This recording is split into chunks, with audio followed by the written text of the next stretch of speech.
The first public restrooms appeared in ancient Rome when the Emperor Vespasian built latrines. Such public urinals became widely known as Vespasiennes by 1840. In 1775, the invention of a water flush system created toilets somewhat resembling today's convenience. The valve and siphon were added in 1784 and the septic tank in 1896.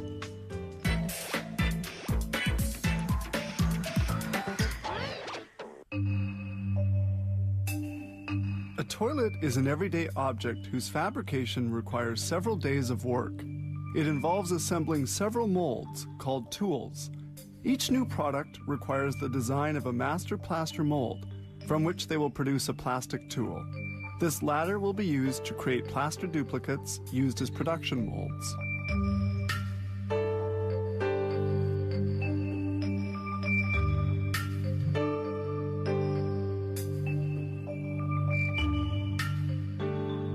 The plaster production mold of a toilet is made from 6 different tools, which have to be assembled.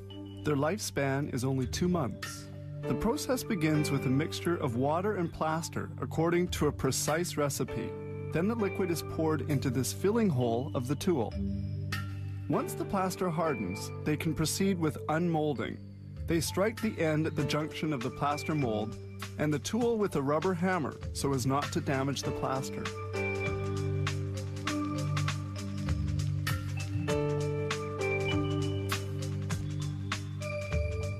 The pieces are gently assembled.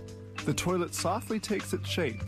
It's in this same mold that they will later color the clay.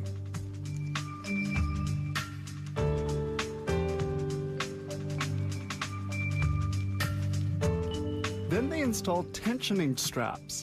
Little blocks are inserted between the mold and the strap to increase the tension.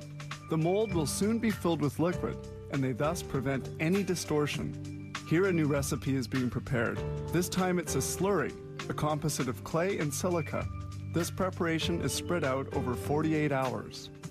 Now they install the core, the upper part of the mold. They can now proceed with the filling.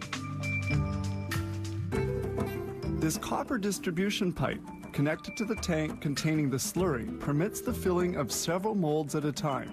They need about 20 kilos of the mix per bowl mold. After an hour, the slurry has attained a thickness of 1 centimeter.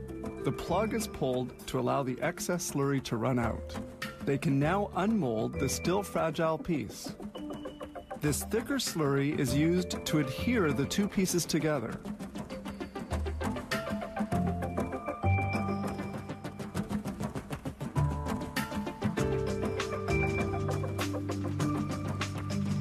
They cut the holes and unmold the ensemble. The toilet is now molded. Then, to obtain a perfect appearance, they remove the little fillet formed by the surplus adhesive slurry.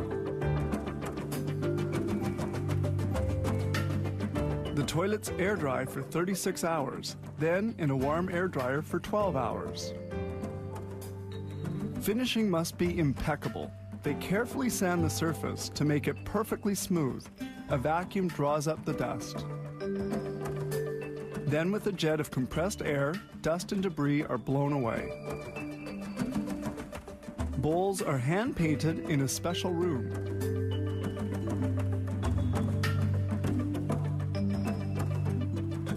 As for the water tanks, they're painted by an automated robot.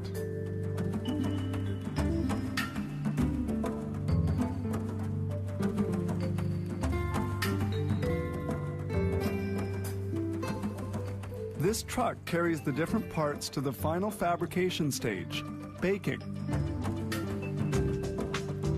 The toilets remain in this oven at the very high temperature of 1,176 degrees centigrade for 23 hours. It takes this long to fuse the clay and silica. The paint then becomes hard and shiny, and it's all done.